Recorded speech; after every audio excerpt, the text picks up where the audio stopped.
What's up, party people? How do you determine the sales price of a comic book if there is not a comp on eBay? Someone just asked this question. And my mind went to, okay, how do you price a book where there isn't past sales data?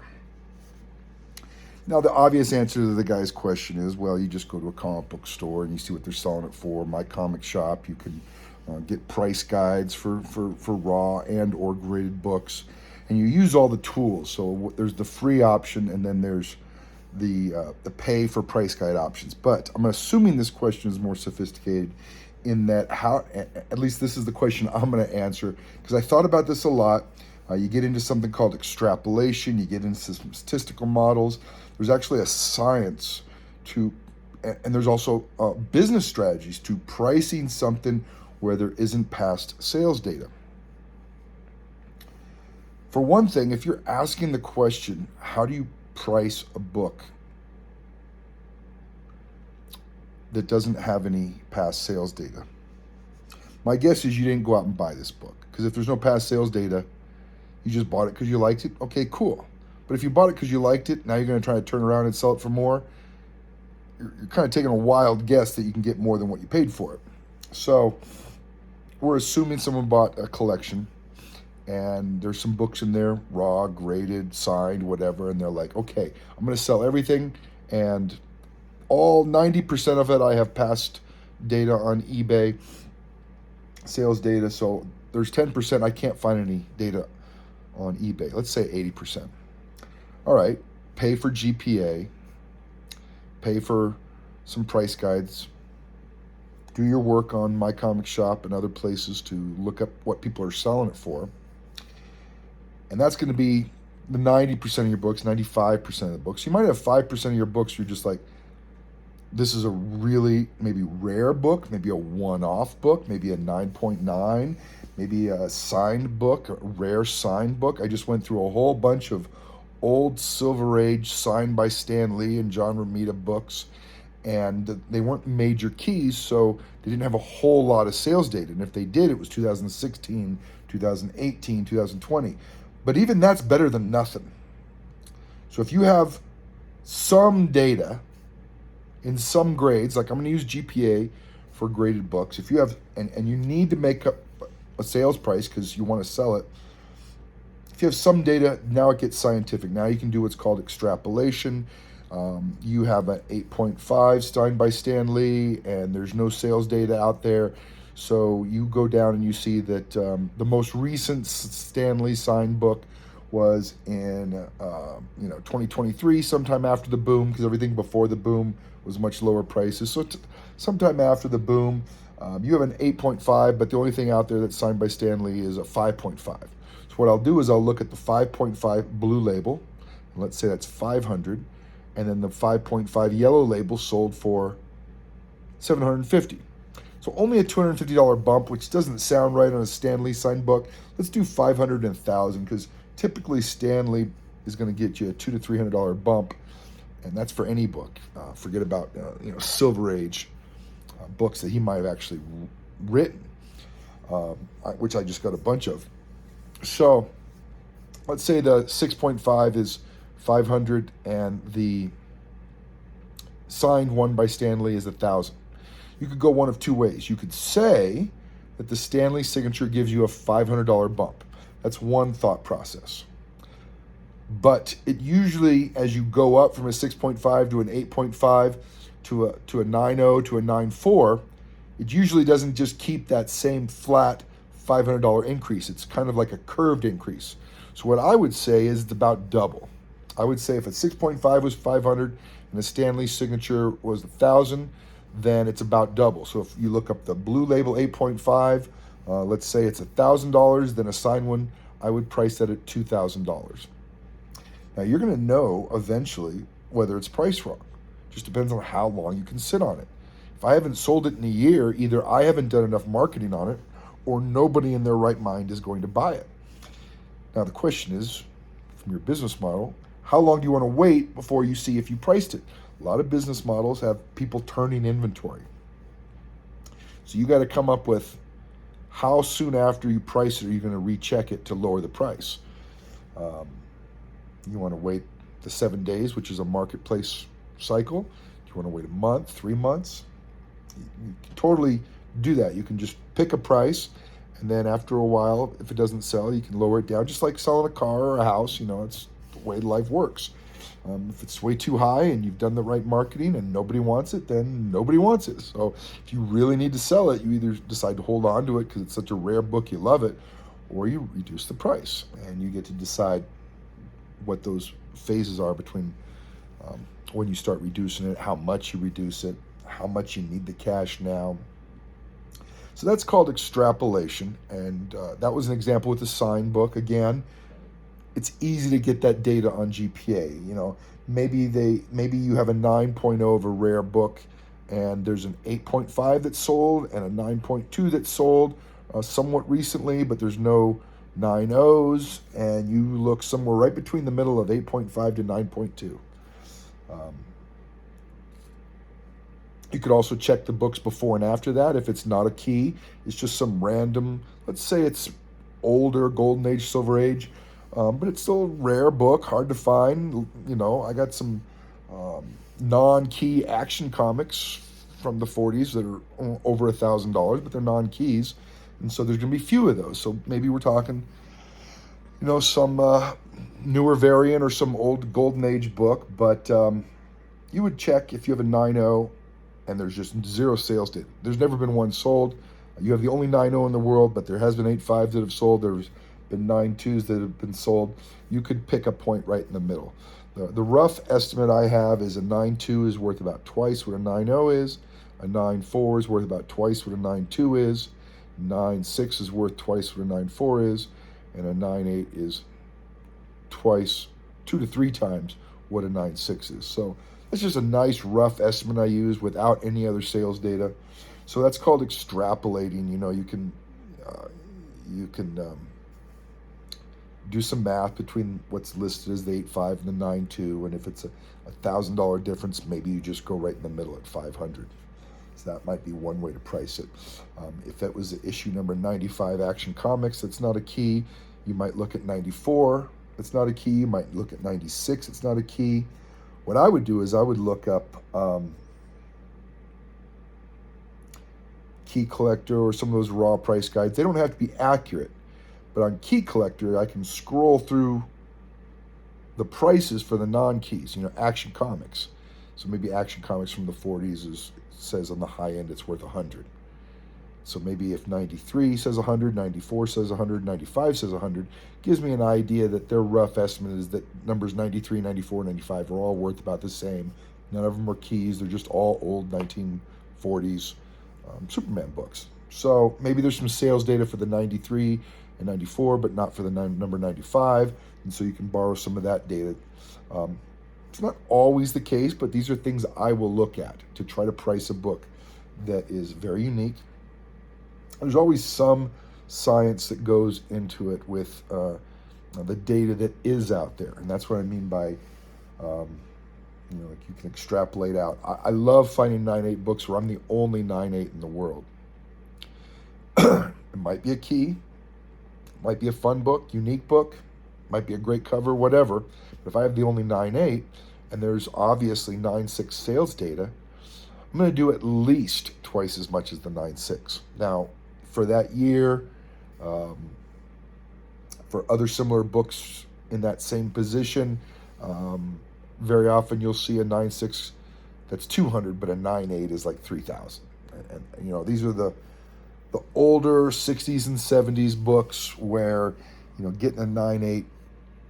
I have a Jungle Action number 5, and I think that's, a 9.6 is maybe a few hundred, but the last sale for a 9.8 was $2,800 or something. So those are anomalies. But if you're just looking at 80s, 90s, other type of modern books, I'm going to say the 9.8 is about double.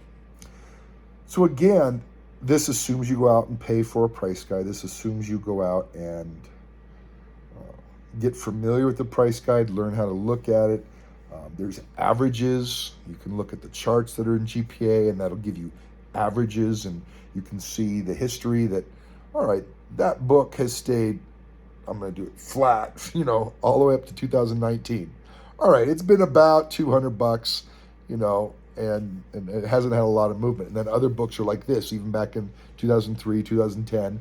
And you see usually those spikes when there was a movie that came out, you know, around that time frame. So, and then they went back down, and then we had the build up in 21, and it went back down, that type of thing. And then you see other books, like the Neil Adams Batman books, they didn't even dip during 2021. They're just going up. They're just going up and up and up and up, and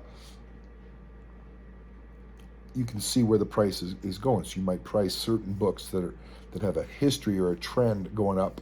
If you have other books that are still trending down and you really want to move it, then you might follow that trajectory. So this is all assuming you pay for the price guide, learn how to use it. You know, $11 a month I think is a great price. That's $120 a year. You know, if you're buying bigger books, then you'll save that in one purchase. You might just get the 10-day trial or whatever they have, you know, just to get access to the data to see if it's something you like or not. I would choose GPA over GoCollect and Covrprice every day. I think I've done a lot of videos on why. I think it pulls from 18 to 20 sources, and Covrprice and GoCollect pull from like 4. They scrub the data, so if it's a sales data on eBay, it's usually, and it's a sales price, it's usually reported that way on Covrprice and GoCollect, whereas eBay will scrub it. What is that 1080 site that you go to find out what the guy actually paid because it was a negotiated sale, but it doesn't say that when you see the listing on eBay. You have to go into the hidden page to see what it was actually purchased for. So GPA usually catches that where the other two guys don't, in my experience. So again, if there's some sales data, that's when you use the science. Okay. The other half of that equation is, okay, there's no sales data. This was not a book. It was on anybody's radar. Nobody likes it. Maybe nobody wants it. That's why there's not sales data. Maybe there's only 25 books made. Maybe it's an old 1930s random book. If there's really no sales data, like I just looked up a bunch of books on an auction last night, and I went to GPA, and a few times I went to GPA, there wasn't one sale in any grade for that series. So the 2 or 3 books that are graded for that series, never once was a sale recorded. So there's a different philosophy in how do you price a book if there's zero, and I mean zero sales data. You can't find it anywhere. You think it's unique, whether it's a signature, whether it's a 9/8, whether it's a great cover, you think it's unique and you think someone's going to value it. I have an MBA, and in business, every business has a profit margin goal. Grocery stores are notorious for having the smallest profit margins of any business, 1 to 2%. So they will pay 99 cents and sell it for $1, and they'll make $1. I'm sorry, they'll buy something for 99 cents, sell it for $1, make 1 penny, and that is their model. 1 to 2% is their profit margin. There's very little room for error. It's not a very profitable industry. But if you decided, and there are ways where, you know, if you're selling $100,000 books and you think a 1% profit margin, $1 million books, then maybe 1% profit margin is fantastic. What is that? You know, that's 10 grand. Probably auction houses would like more than 1%, but I'm just giving you an example that some people shoot for a certain percentage profit margin.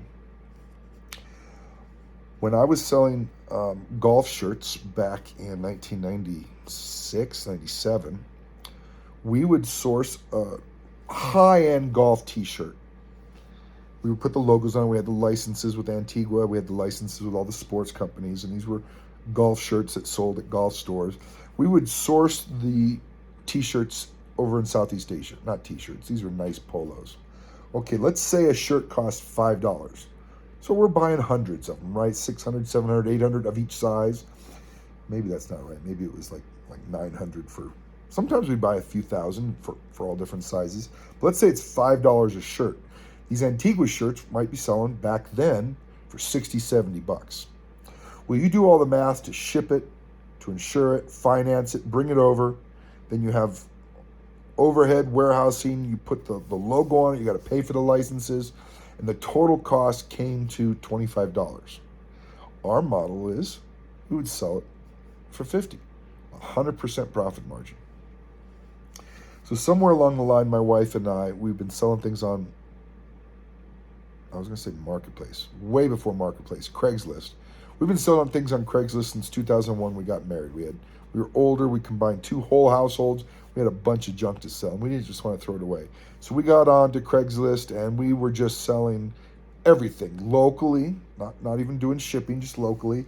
Then Marketplace came around in 17 to 18, and we started selling on Marketplace locally, and then we started adding shipping, and we started selling on eBay and blah, blah, blah. And my wife was just selling anything left over around the house. You know, she hates trinkets. She hates excess. So anything that's not being used, it gets sold.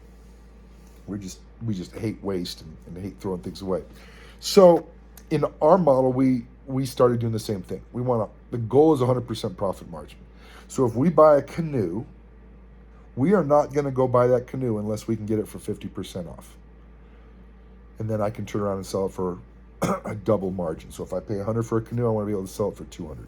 If I pay $500 for a mountain bike, I want to sell it for $1,000. And it was the same thing with cars. You know, if I pay $8,000 for a car, I want to be able to sell it for $16,000 at the time I bought it. Now, if you sell it 10 years later, then depreciation is different and all that. But we would not do something unless we could get a 50% discount on it. We'd just be like, okay, we don't need to get the ATV. Some things we make exceptions to. So the rule was 100% profit margin. So that's carried over into my comic books. My goal is to sell my comic books for 100% more than what I paid for them. Now, that doesn't always work out. Maybe many times it's not even close, but it's the goal. So if I have 0 sales data, and I got a book out there that I just know is unique, very, very unique, 0 sales data whatsoever, I paid $100 for it, I might be okay taking $200. I don't even know if I'd want to pay $100 just to spend the time marketing it, shipping it for a measly $100. You know, my time's worth $400 an hour, so maybe that's a bad example. If I can buy a book for $1,000 and sell it for $2,000, now we're talking. So I might jump at that all day. Granted, you might not sell it. Granted, it might be sitting on your shelves for a year. But I'll use that with 0 sales data. Now, that's going to impact me on how I buy as well. You know, if it's a hot book that's got a lot of sales data and I think I can move it quickly, an Incredible Hulk 340, I'm not looking for 50% off. So that's. But these are books that have no sales data, no history. We're just saying, how do I price this? I'm going to try to price it and get 100% profit margin. Let me give you an example. A Swamp Thing, number 20, newsstand, came up for auction a few years back. Signed by Alan Moore, and I know an Alan Moore signature is very rare, plus John Totalbean. It was a newsstand signed by Alan Moore, and I just knew it was through this roof. You know, Alan Moore's signature, people say that signatures aren't worth anything. I'm familiar with the signature market, and I had a feeling it would be worth way more than Stan Lee's, John Romita's, any of those guys. Just a very rare book on a very key issue of his first Swamp Thing number 20. I think I bought it for $1,500, let's say. There was no way, there was no history of an Alan Moore one signed anywhere in the world, let alone newsstand.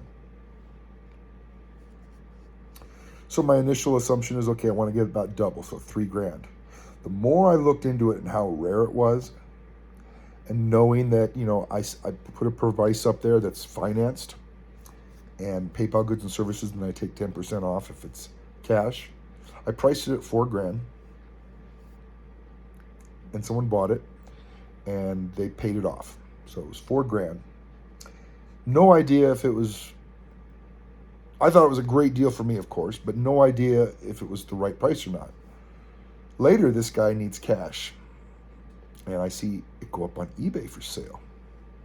Nobody's bidding on it, right? It's just like all auctions. No one's bidding on it early on. And I reach out to the guy. I go, hey, are you selling? He goes, yeah, I need the cash for blah, blah, blah. And no one put a bid on it yet. And so we were talking. He's like, do you want it for $2,000? And I already put $1,500 into it and thought I got lucky selling it for $4,000. Do I want to pay $2,000 and, wait a long time to try to sell it for maybe less than that because the market's different now? And so I turned it down. He ended up selling that on eBay for $5,500. So even though I thought where I priced it met my 100% goal, financing is a different world. So typically when you sell a house, you get money from the profit of the sale of the house, and the bank gets profit from financing. So if you're going to finance books, you get some profit from the financing and you get some profit from selling the book. So, 100% profit on the book, and then I made a little bit on the financing there.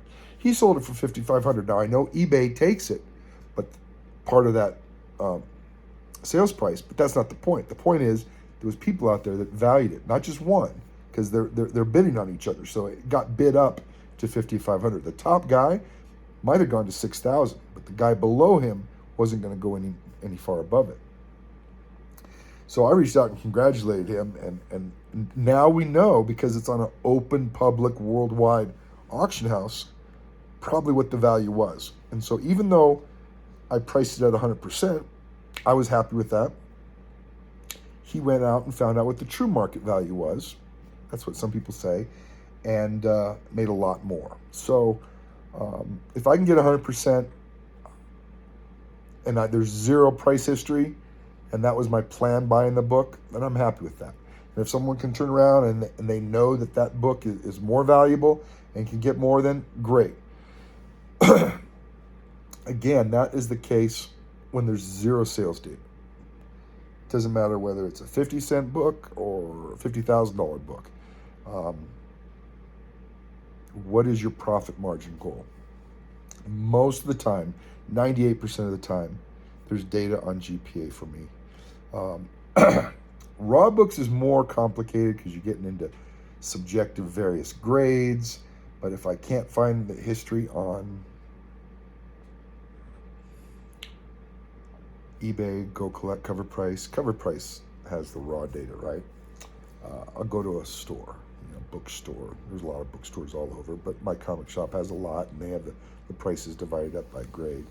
So anyways, hopefully that is helpful. How do I price my comic books if there is no eBay past sales data? Happy hunting, guys. Take care.